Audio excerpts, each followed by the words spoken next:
નમસ્કાર વિદ્યાર્થી મિત્રો, આજે આપણે જે મુદ્દાની ચર્ચા કરવાના છે એ સર્જનાત્મક વિચારણા છે. મેં અગાઉના વિડીયોમાં પણ કીધું છે અને ફરી પણ કહું છું કે જે કલ્પના વ્યાપાર છે, કલ્પના વ્યાપાર બરાબર, એ મુદ્દો અભ્યાસક્રમમાં માત્ર 2020-21નો જે અભ્યાસક્રમ છે, કોવિડ-19ની જે પરિસ્થિતિ છે એને ધ્યાનમાં રાખીને અભ્યાસક્રમને હળવો બનાવવા માટે આ વર્ષ પૂરતો અભ્યાસક્રમમાંથી બાકાત કરવામાં આવેલો છે. એટલે આમાંથી કોઈ પ્રશ્ન પૂછાશે નહીં. બરાબર, તો આપણે હવે આગળ જઈએ. જે આપણો જે મુદ્દો છે એ છે સર્જનાત્મક વિચારણા. બરાબર, જે અભ્યાસક્રમમાં સામેલ છે.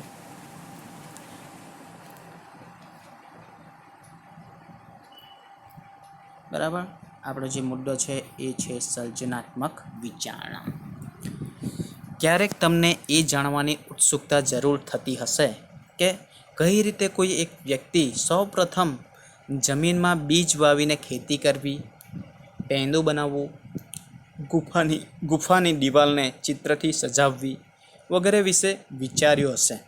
બરાબર, આ જે સૃષ્ટિની જે રચના થઈ છે એ ખરેખર આપણે એમ જોઈએ બરાબર તો વિચાર માંગી લેવી વસ્તુ છે. બરાબર, આપણા શરીરની વાત કરીએ તો જ બરાબર, તો એ શું છે તો સર્જનાત્મક વિચારણા સાથે જોડાયેલી વાતો છે કે કેવી રીતે જમીનમાં બીજ વાવીને ખેતી કરી હશે, પૈંડું કેવી રીતે બનાવ્યું હશે, ગુફાની દિવાલને ચિત્રથી કેવી રીતે સજાવી હશે વગેરે વિશે વિચાર્યું હશે. રોજબરોજના કાર્યો કરવાની જૂની રીતથી સંતોષ ન થવાથી આવી વ્યક્તિઓએ અમુક મૌલિક વસ્તુઓ વિશે વિચાર્યું છે. બરાબર, રોજબરોજના કાર્યો કરવાની આવી જૂની રીતથી વ્યક્તિને શું થયું? સંતોષ ન થયો. માણસ હંમેશા બરાબર આ જે જગત છે એ પરિવર્તનશીલ છે અને એમાં નવીન પરિવર્તનો આવતા જ જાય છે. બરાબર, એટલે કે રોજની જૂની જે રીતો છે એનાથી વ્યક્તિ કંટાળી ગયો હશે, એને સંતોષ ન થયો હશે અને એ સંતોષને પૂર્ણ કરવા માટે આવી વ્યક્તિએ અમુક મૌલિક વસ્તુ વિશે વિચારવાનું ચાલુ કર્યું. એવા અસંખ્ય લોકો છે જેની સર્જનાત્મકતાએ આધુનિક વૈજ્ઞાનિક અને ટેકનોલોજીકલ પ્રગતિને જન્મ આપ્યો છે.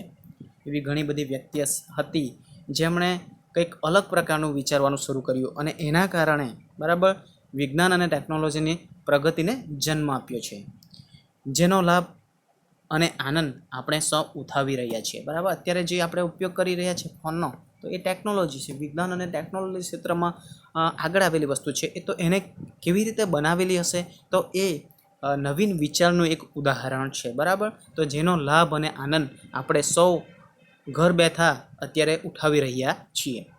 સંગીત, ચિત્રકળા, સાહિત્ય અને અન્ય કલાઓ, રમતગમત વગેરે અનેક રૂપ આપણને જે આનંદ અને ખુશી આપે છે તે બધા જ સર્જનાત્મક વિચારણાની પેદાશ છે. આપણને જેમાંથી રસ મળે છે બરાબર, રમતગમત, તો એ કેવી રીતે રમત આવી હશે તો એ પણ એક વિચાર માંગી લેવી વસ્તુ છે. બરાબર, સંગીત, ચિત્રકળા, બરાબર, સાહિત્ય, તો એ દરેક એ સર્જનાત્મક વિચારણાની જ પેદાશ છે. કોઈ વ્યક્તિને બેઠા વિચાર આવ્યો હશે ને એણે એક સરસ મજાનું કાવ્ય લખી નાખ્યું, તો એ શું છે? સર્જનાત્મક વિચારણાનું એક ઉદાહરણ છે. સર્જનાત્મક વિચારણાની સૌથી યોગ્ય અને વિસ્તૃત વ્યાખ્યા જે આપેલી છે એ છે ડેવડોલ નામના મનોવૈજ્ઞાનિક દ્વારા આપવામાં આવી છે. તેના મત મુજબ સર્જનાત્મક વિચારણા શું છે તો એ એમ કહે છે કે સર્જનાત્મક વિચારણા અથવા સર્જનાત્મકતા એ કોઈ વ્યક્તિની એવી ક્ષમતાને કહી શકાય જેનાથી તે વ્યક્તિ અસ્તિત્વમાં ન હોય તેવી અને નવીન ચીજો, રચનાઓ કે વિચારોને જન્મ આપે છે. આમ એક કાલ્પનિક ક્રિયા કે વિચારોનું સંશ્લેષણ હોઈ શકે છે. તેમાં પૂર્વ અનુભવોથી પ્રાપ્ત થયેલી માહિતીની એક નવી ભાત અને સંમિશ્રિત સામેલ હોઈ શકે. તે એક નિરાધાર સ્વપ્નચિત્ર ન હોતા ઉદ્દેશ્યપૂર્ણ હોય છે. તે વૈજ્ઞાનિક, કલાત્મક અને સાહિત્યિક રચનાના રૂપમાં હોઈ શકે છે. બરાબર, અહીં જે વિચારણાની જે વ્યાખ્યા છે એ ખૂબ જ મોટી છે, પણ એમાં જે વાતો કરેલી છે એ આપણે સમજીએ તો સર્જનાત્મક વિચારણા અથવા સર્જનાત્મકતા એ કોઈ વ્યક્તિની એવી ક્ષમતાને કહી શકાય જેનાથી તે વ્યક્તિ અસ્તિત્વમાં ન હોય તેવી અને નવીન ચીજો જે અસ્તિત્વમાં છે જ નથી, બરાબર, એનું ઉત્પન્ન થયેલું નથી, બરાબર. મોબાઈલ ફોન છે તો પહેલાં જે જૂના હતા, પછી તેના પર પછી નવા આવ્યા મોબાઈલ, બરાબર. એવી રીતે કોઈ બી વસ્તુ જેનું સર્જન નથી, અસ્તિત્વ ન હોય એવી વસ્તુનું સર્જન કરે, નવીન ચીજો, રચના કે વિચારોને જન્મ આપે છે, બરાબર. નવીન વિચારોને જન્મ આપે છે, નવી ચીજો, બરાબર, વસ્તુને જન્મ આપે છે. આ એક કાલ્પનિક ક્રિયા કે વિચારોનું સંશ્લેષણ હોઈ શકે છે. તેમાં પૂર્વ અનુભવોથી પ્રાપ્ત થયેલી માહિતીઓની એક નવી ભાત, એની પાછળ જે વિચાર આવે છે એ પૂર્વ અનુભવ એને આવેલો હોય કે આ વસ્તુ આવી છે, તો એના આધારે એમાં કયા કયા બદલાવ લાવવામાં આવે જેથી એ નવીન એની ભાત, બરાબર, બની શકે. તો નવીન ભાત અને સંમિશ્રણ સામેલ હોઈ શકે છે. તે એક નિરાધાર સ્વપ્નચિત્ર ન હોતા ઉદ્દેશ્યપૂર્ણ હોય છે. અને એ જે સ્વપ્નચિત્ર એ માત્ર નિરાધાર નહીં પણ શું છે, ચોક્કસ ઉદ્દેશ્યને ધ્યાનમાં રાખીને કરવામાં આવેલું હોય છે.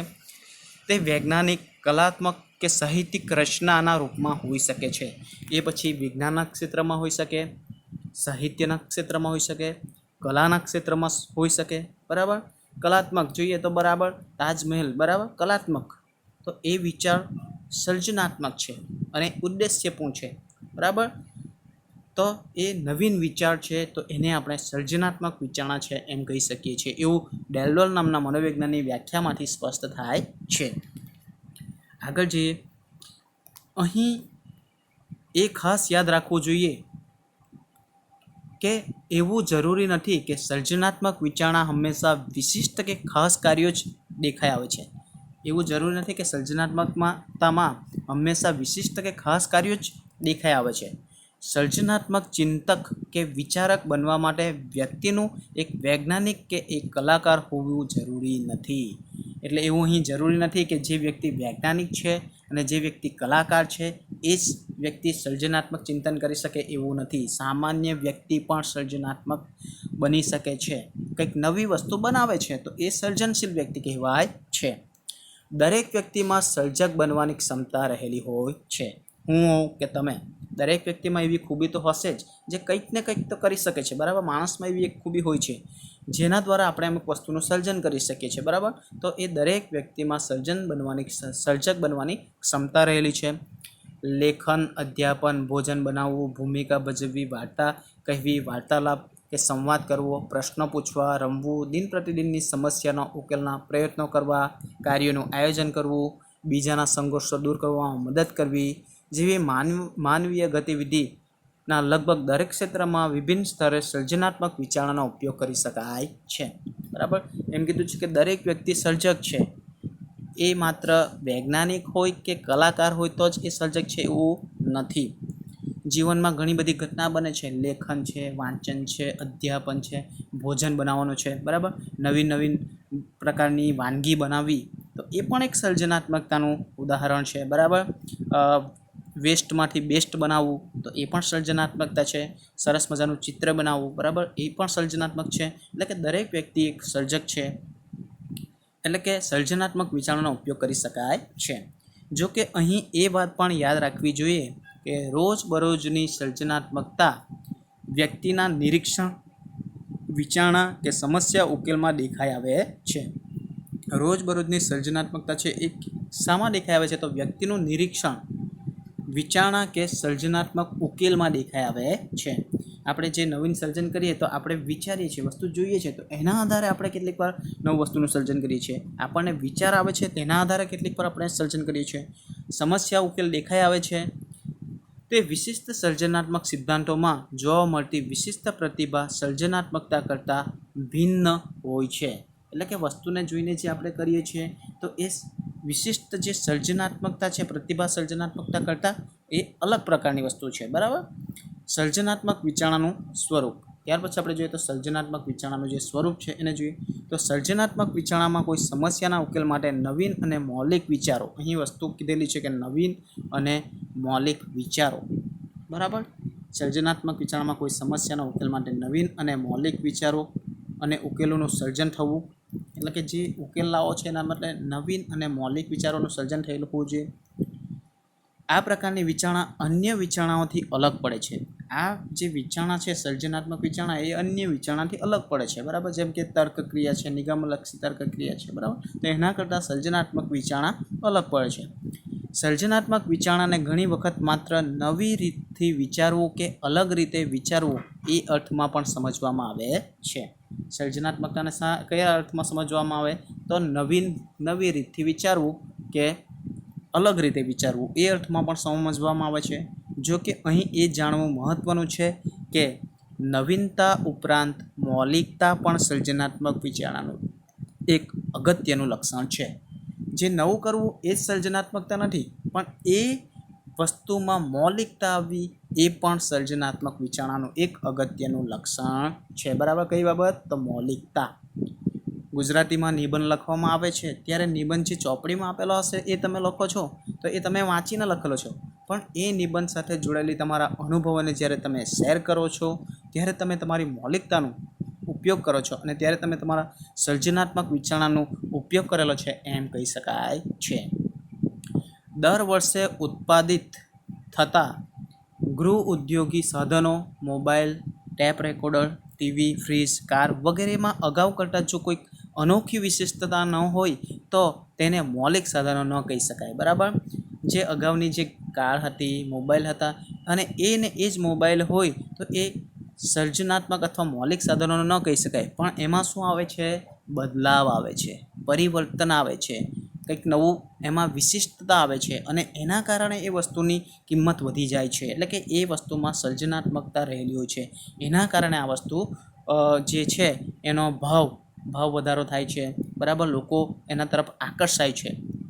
આમ સર્જનાત્મક વિચારણા એ અગાઉથી અસ્તિત્વ ન ધરાવતા વિચારો કે ઉકેલોની મૌલિકતા અને અનોખાપણા સાથે સંબંધિત છે. એટલે કે સર્જનાત્મક વિચારણા શું છે? તે અગાઉથી મોબાઈલ તો અસ્તિત્વમાં હતા જ, પણ એ મોબાઈલમાં નવા ફ્યુચર કયા આવ્યા, કઈ નવી સુવિધા આવી, એના આધારે લોકો એની તરફ આકર્ષાયા. એટલે કે સર્જનાત્મક વિચારણા જે અગાઉથી અસ્તિત્વ ન ધરાવતા વિચારો કે ઉકેલની મૌલિકતા અને અનોખાપણા સાથે સંબંધિત છે, એમાં કંઈક અલગ આવે છે, બદલાવ આવે છે, તો એની સાથે સર્જનાત્મક વિચારણા જોડાયેલી છે.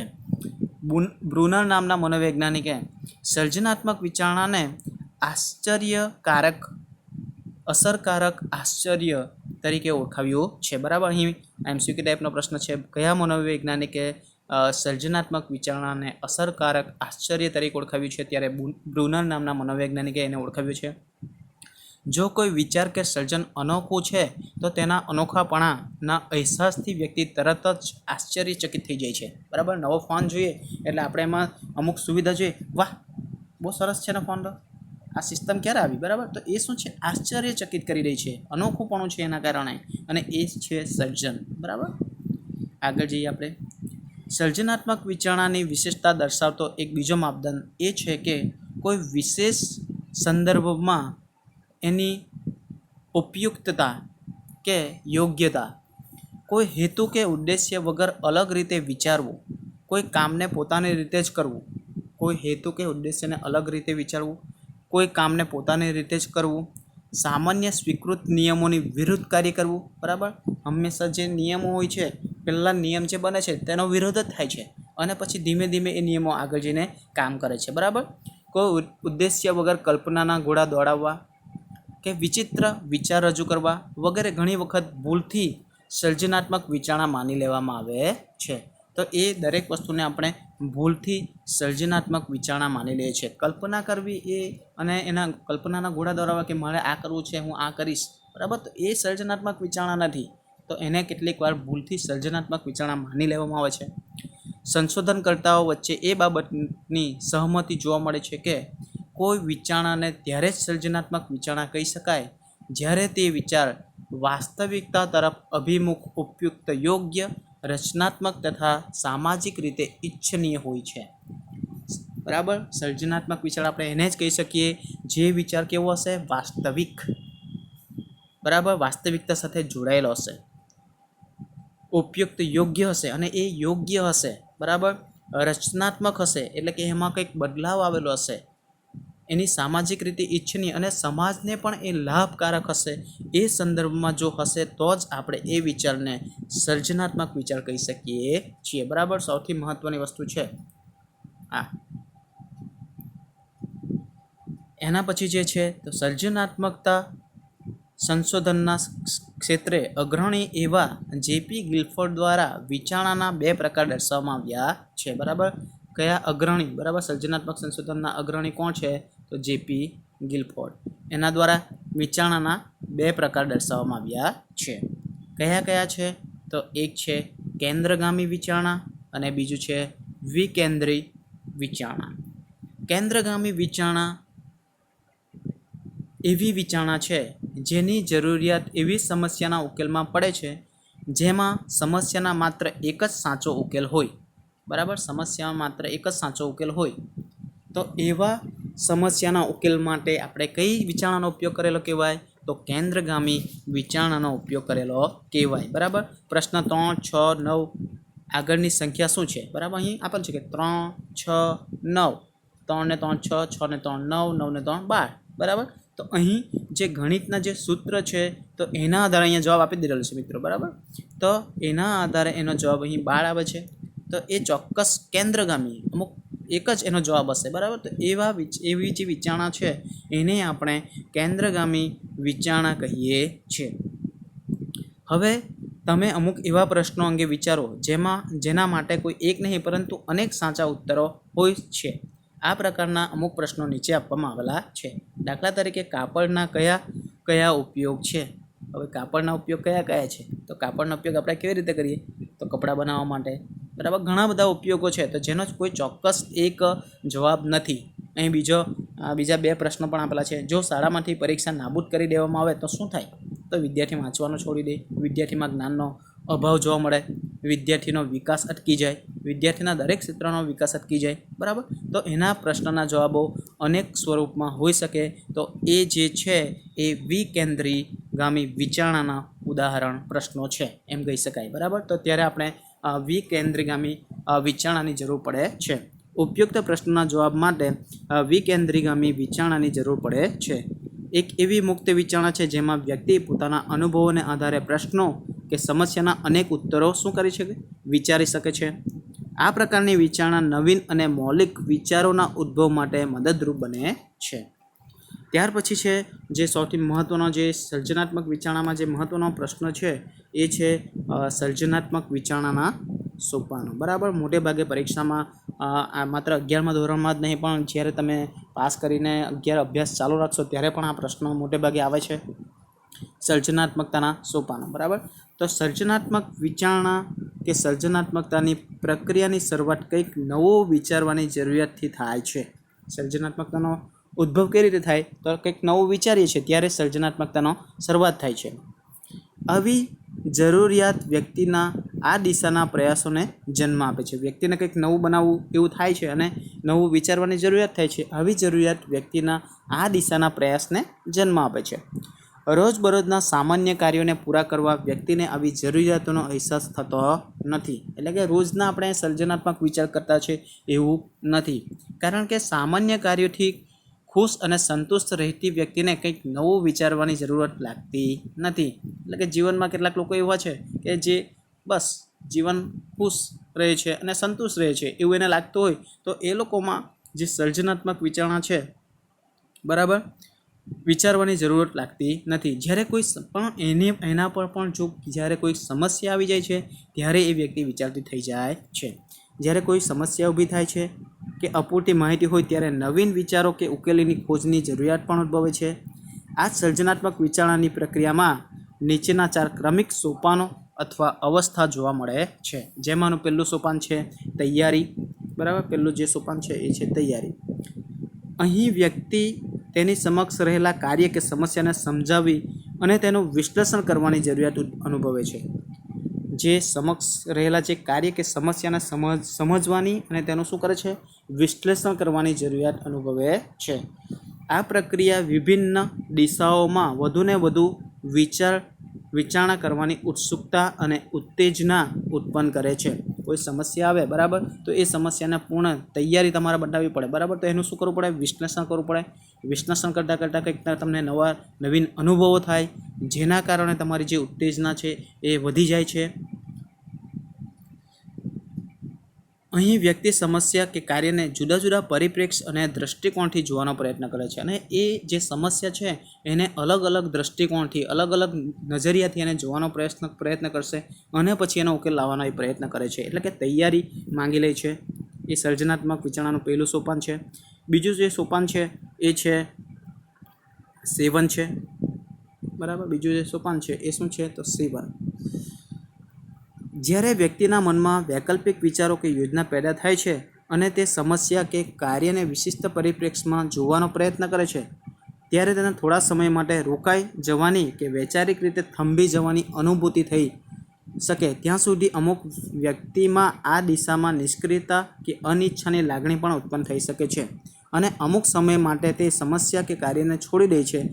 આ અવસ્થાને સેવનની અવસ્થા કહે છે. શું કહ્યું કે જ્યારે વ્યક્તિના મનમાં વૈકલ્પિક વિચારો કે યોજના પેદા થાય છે, બીજી જે યોજના છે અથવા બીજા વિકલ્પો ઉત્પન્ન થાય છે અને તે સમસ્યા કે કાર્યને વિશિષ્ટ પરિપ્રેક્ષ્યમાં જોવાનો પ્રયત્ન કરે છે અને જે સમસ્યા ઉદ્ભવેલી છે એને એ અલગ રીતે જોવાનો પ્રયત્ન કરે છે ત્યારે તે શું કરે છે તો તેને થોડા સમય માટે રોકાઈ જવાની કે વૈચારિક રીતે થંભી જવાની અનુભૂતિ થાય છે કે થોડી માટે ઊભી રહી જાય એવો અનુભવ થાય છે.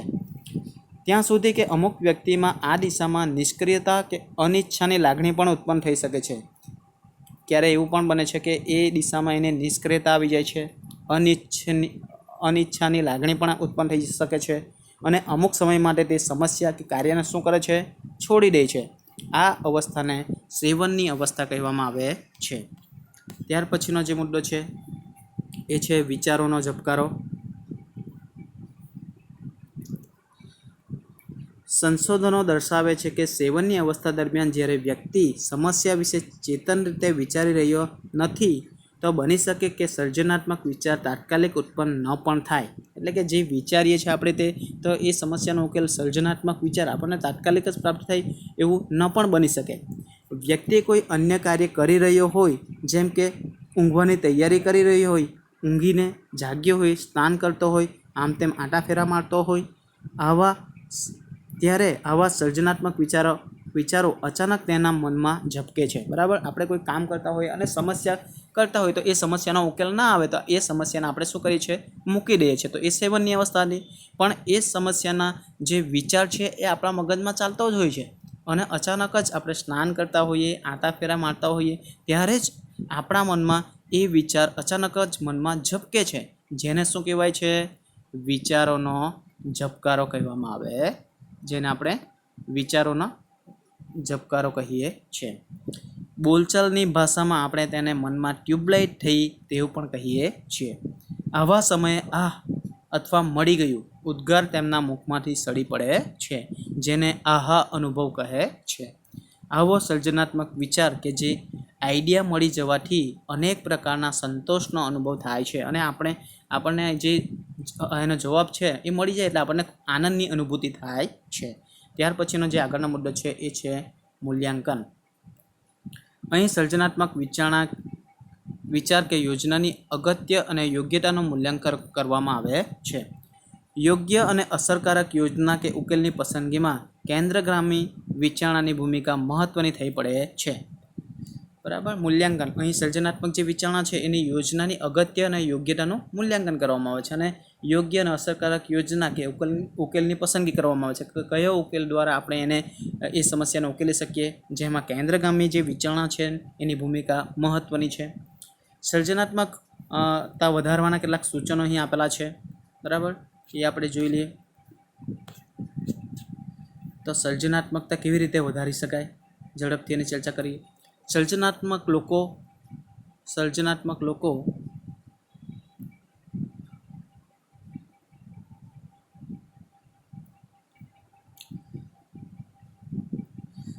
સર્જનાત્મક વધારાના સૂચનો. સર્જનાત્મક લોકો પર કરવામાં આવેલા અભ્યાસોથી એવું માલુમ પડ્યું છે કે અમુક એવા મનોવલણો, પ્રવૃત્તિઓ તથા કૌશલ્યો છે જે સર્જનાત્મક વિચારણાને વધારે છે. અહીં અમુક એવા ઉપાયો આપવામાં આવેલા છે જેનાથી આપણી સર્જનાત્મક શક્તિ છે એમાં વધારો કરી શકાય છે. બરાબર. જેમ કે અહીં આપેલું છે કે તમારી આજુબાજુના દ્રશ્યો, અવાજો, રચનાઓ, લાગણીઓ પ્રત્યે ધ્યાન આપવામાં અને પ્રતિક્રિયા કરવામાં સક્ષમ બનવા માટે વધુ સજાગ અને સંવેદનશીલ બનો. એટલે કે આજુબાજુ જે બની રહ્યું છે એને ધ્યાનથી જુઓ, સમજો, વિચારો. બરાબર. અને એ રીતે જો તમે કરશો તો તમારી સર્જનાત્મક શક્તિમાં વધારો થાય છે. એટલે કે વસ્તુને જુઓ, સમજો, વિચારો, અર્થઘટન કરો. બરાબર. આ પ્રશ્નનો જવાબ કેવી રીતે ઉકેલી શકાય, એટલે કે સંવેદનશીલતાને કેળવો તો તમે તમારી સર્જનાત્મકતામાં વધારી શકો છો. બીજો મુદ્દો છે સમસ્યાઓ, ચૂકાઈ ગયેલી માહિતીઓ, ખામીઓ, અપૂર્ણતાઓ વગેરે ધ્યાનમાં લો. એટલે આપણે જે ભૂલી ગયા છે, જે ખામી રહી ગઈ છે, તો એ ખામીને કેવી રીતે પૂરી કરી શકાય એના ઉપર ધ્યાન આપો. બરાબર. પરિસ્થિતિમાં રહેલા વિરોધાભાસ અને અપૂર્ણતાને જોવાનો પ્રયાસ કરો જે બીજા જોઈ શકતા નથી. તેના માટે વિસ્તૃત અભ્યાસ, વિવિધ પ્રકારની માહિતી, ટેવ વિકસાવો તથા પ્રશ્ન પૂછવાની અને વસ્તુના રહસ્યો પર મનન કરવાની કળા વિકસાવો. એટલે કે જે સમસ્યા છે એ આપણને કેટલીક વાર રહી જાય છે ખામીઓ, તો એ ખામી શા માટે રહી ગયેલી છે એ ખામીને જોવો, સમજો, શેના કારણે આ વસ્તુ થઈ. બરાબર. તો જે બીજી વ્યક્તિ ન જોઈ શકે એ રીતે વિચારવાનો પ્રયત્ન કરો, એને અલગથી વિચારવાનો પ્રયત્ન કરો, મનન કરો કે આના ઉકેલ માટે આપણે આટલી પદ્ધતિનો ઉપયોગ કરેલો જેનાથી જવાબ ન મળેલો, પણ બીજી પદ્ધતિ ઉપયોગ કરીએ તો જવાબ મળી જાય. એવી રીતે મનન કરવાની કળા વિકસાવો. તમારા વિચારોનો પ્રવાહ વધારવા માટે કાર્ય કે પરિસ્થિતિની બાબતમાં શક્ય તેટલા ઉકેલો, યોજનાઓ કે સૂચનો તૈયાર કરો. જે કંઈક સમસ્યા છે તો એને બાબતમાં ધ્યાનમાં રાખીને જેટલા શક્ય હોય એટલા ઉકેલોને વિચારો, યોજના બનાવો, સૂચનો તૈયાર કરો. તમારા ચિંતનમાં લચકતા લાવવા માટે કોઈ એક કાર્ય કે પરિસ્થિતિમાં વિભિન્ન પાસા વિસ્તારપૂર્વકથી શોધવાનો પ્રયાસ કરો. કોઈ એક સમસ્યા હોય તો એનો ઉકેલ કઈ રીતે આવી શકે, અલગ અલગ પાસા દ્વારા શોધવાનો પ્રયત્ન કરો જેથી સર્જનાત્મક વિચારણામાં વધારો કરી શકાય. મુક્ત પરિસ્થિતિઓમાં વિચાર પ્રવાહ અને લચકતાને વધારવા માટે ઓસ્બર્ન નામના મનોવૈજ્ઞાનિકે વિચાર સર્જનની ટેકનિકનો પણ ઉપયોગ કરેલો છે. અહીં મનોવૈજ્ઞાનિકનું નામ છે ઓસ્બર્ન નામના મનોવૈજ્ઞાનિકે વિચાર સર્જનની ટેકનિકનો પણ ઉપયોગ કર્યો છે. આ ટેકનિકની મૂળભૂત ધારણા એ છે કે કોઈ સમસ્યા વિશે મનને મુક્તપણે વિચારવા દો અને આ વિચાર મહત્ત્વના છે કે બિન મહત્ત્વના છે તેની ચિંતા કર્યા વગર બસ મુક્તપણે વિચારો. અહીં જ્યાં સુધી વિચારો પૂરા ન થાય ત્યાં સુધી આ વિચારોના મૂલ્યાંકન કરતાં કલ્પનાને વધુ મહત્ત્વ આપવામાં આવે છે. એટલે કે અહીં જે વિચાર સર્જનની પ્રક્રિયા છે ઓસ્બર્નની, એમાં એણે શું કીધું છે કે માત્ર વિચારવાનું છે. જે વિચાર આવતા હોય એ વિચાર સારા પણ હોઈ શકે, કામના પણ હોઈ શકે અને ન કામના પણ હોઈ શકે, પણ માત્ર ખાલી વિચારવાની વાત કરેલી છે. એટલે અહીં એમાં કલ્પનાને વધુ મહત્ત્વ આપવામાં આવેલું છે. એવું કહેવાય છે કે સર્જનાત્મક વિચારક સાવ નવા વિચારો પેદા નથી કરતો, પરંતુ પ્રવર્તમાન વિચારોને આસપાસમાં જોડીને એક નવું સંયોજન પેદા કરે છે. જે સર્જનશીલ વ્યક્તિ છે એ શું કરે છે, મોબાઈલ તો છે જ અસ્તિત્વમાં, પણ એમાં શું કરે છે, કંઈક નવું વસ્તુ એડ કરે છે, વધારો કરે છે અને પ્રવર્તન પરિસ્થિતિમાં એની જરૂરિયાત છે તે પ્રમાણે એનું સંયોજન પેદા કરે છે. જેમ કે સામસામે બાંધેલું દોરડું અને ખાટલાને જોઈને માણસને ઉડન ખટોલાનો વિચાર આવ્યો હશે, એવી રીતે કંઈક નવું વસ્તુ સર્જન કરવા માટે એ નવીન સૂઝનો ઉપયોગ કરે છે. બરાબર. ત્યાર પછી છે તમારા શોખ અને રુચિ પ્રમાણે પોતાને એવા કાર્યોમાં લગાવો કે જેમાં કલ્પના અને મૌલિક વિચારની જરૂરિયાત ઊભી થાય. દાખલા તરીકે ઘરને સજાવવું, નકામી અને જૂની વસ્તુને શ્રેષ્ઠ ચીજો બનાવવી, વાર્તાઓ, કવિતાઓને નવો વળાંક આપવો, અલગ રીતે રજૂ કરવી, સમસ્યા અને ઉખાણાઓ બનાવવા, રહસ્યોને ઉકેલવા વગેરે જેવી વસ્તુઓમાં તમારે અભ્યાસને કેળવો જેથી સર્જનાત્મકતામાં વધારો કરી શકાય. કોઈ સમસ્યાના ઉકેલો વિચારો અને તેનાથી શ્રેષ્ઠને પસંદ કરો. સમસ્યા વિશેના ઉકેલો વિચારો અને તેમાંથી કયો શ્રેષ્ઠ ઉકેલ છે એને પસંદ કરવાનો પ્રયત્ન કરો. જેને તમે શ્રેષ્ઠ ઉકેલ સમજતા હોય તે ઉકેલ માટે એવા લોકો પાસેથી ફીડબેક મેળવો જેઓ આવી સમસ્યાઓ સાથે વ્યક્તિગત રીતે બહુ જોડાયેલા ન હોય. બરાબર. એટલે એને સમસ્યા બીજી વ્યક્તિને પણ બતાવવાની છે અને ફીડબેક કે જે ઉકેલ મેળવ્યો એ સાચો છે કે ખોટો છે. બરાબર. તો એવી રીતે પણ તમે તમારી એ જે આપણને ફીડબેક આપે તો એના આધારે આપણે આપણી જે ક્રિયા છે એમાં સુધારો લાવવાનો છે જેથી આપણે સર્જનાત્મક વિચારણામાં વધારો કરી શકીએ છીએ. એવું વિચારવાનો પ્રયત્ન કરો કે આવી જ સમસ્યા માટે કોઈ અન્ય વ્યક્તિ કેવો ઉકેલ વિચારે. સમસ્યા ઉદ્ભવે તો બીજી વ્યક્તિ કેવી રીતે એને ઉકેલશે, એવી રીતે સમસ્યાને જાતે ઉકેલવાનો પ્રયત્ન કરવાનો છે. તમારા વિચારને સેવનની અવસ્થામાંથી પસાર થવાની તક આપો. આ અવસ્થામાં તમારું અજાગ્રત મન પણ સમસ્યાના ઉકેલ વિશે વિચારતું હશે અને ક્યારેક અચાનક જ ઉકેલ સૂજી આવે છે. કેટલીક વાર સમસ્યાને તમે છોડી દો છો અને એ અજ્ઞાત મનમાં ચાલતું જ હોય છે અને અચાનક કેટલીક વાર ઉકેલ મળી જાય છે. ઘણી વખત વિચારો વૃક્ષની ડાળીઓની જેમ ઝુમખામાં ગોઠવાયેલો છે. આથી તમામ વિચારો કે ઉકેલોનું એક ચિત્ર બનાવો, જેથી તમે દરેક સંભવિત ડાળી કે શાખામાંથી પસાર થઈને સમસ્યા ઉકેલ સુધી પહોંચી શકો છો. તાત્કાલિક મળતા પુરસ્કાર, સફળતા, લોભથી બચો તથા હતાશા અને નિષ્ફળતાનો મુકાબલો કરો. સ્વમૂલ્યાંકનને પ્રોત્સાહન આપો. બરાબર, એટલે કે તાત્કાલિક જે સફળતા મળે છે એ સફળતા નથી, પણ સફળતા જ્યારે આપણે પરિશ્રમ કરીને મેળવીએ છીએ ત્યારે એ સફળતાનું વિશેષ મહત્ત્વ છે. એટલે કે તાત્કાલિક મળતા પુરસ્કાર અને સફળતાથી આપણે ના લોભથી બચવાનું છે. હતાશા અને નિષ્ફળતા આવે છે ત્યારે આપણે સ્વમૂલ્યાંકનને પ્રોત્સાહન આપવાનું છે કે કેમ હું નિષ્ફળ ગયો, તો તેની પાછળના કયા કારણો છે, તો એ બાબતને મહત્ત્વ આપવાનું છે. તો આપણે આપણી સર્જનાત્મક વિચાર ક્રિયામાં વધારો કરી શકીએ છીએ. બીજું છે કારણો અને અસરો વિશે માનસિક રીતે વિચારો, કલ્પના કરો. જે બાબત ક્યારેક નથી બની તેના વિશે પણ વિચારવાનું છે. જો સમય આગળ વધવાની જગ્યાએ પાછળની તરફ ગતિ કરે તો શું થાય, જો શૂન્ય ન હોય તો શું થાય, વગેરે. બરાબર, એટલે કે એવી વસ્તુનું પણ વિચાર કરતા રહેવો જે અસ્તિત્વમાં જ નથી, તો એનો પણ તમે વિચાર કરવાનો પ્રયત્ન કરો, જેથી તમારી જે સર્જનાત્મકતા છે એમાં આપણે વધારો કરી શકીએ. સમસ્યાને લગતી તમારી બચાવ પ્રયુક્તિ પ્રત્યે સાવચેત રહો. જ્યારે આપણે કોઈ સમસ્યાથી ભય કે સંકટનો અનુભવ કરીએ છીએ તો સર્જનાત્મક વિચારો વિશે વિચારવાની આપણી સંભાવના પણ ઘટી જાય છે. ત્યારે આપણે બચાવ પ્રયુક્તિનો ઉપયોગ કરતા હોઈએ છીએ. બરાબર, તો એ બચાવ પ્રયુક્તિનો ઉપયોગ ન કરતાં આપણે એ સમસ્યાને વાસ્તવિકતાથી જોવાનો પ્રયત્ન કરવો જોઈએ, જેથી આપણી જે સર્જનાત્મક વિચારણા છે એમાં વધારો કરી શકાય.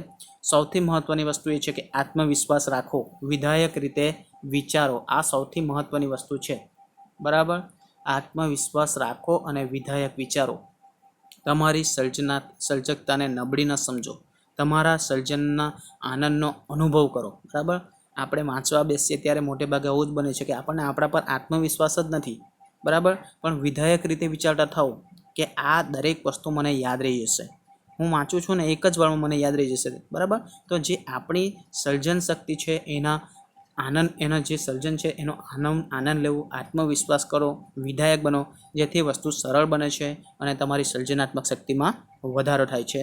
બરાબર, અહીં સુધીની આપણે ચર્ચા કરીએ છીએ. આ પાઠને બરાબર અહીં પૂર્ણ થાય છે. અસ્તુ, જય હિન્દ.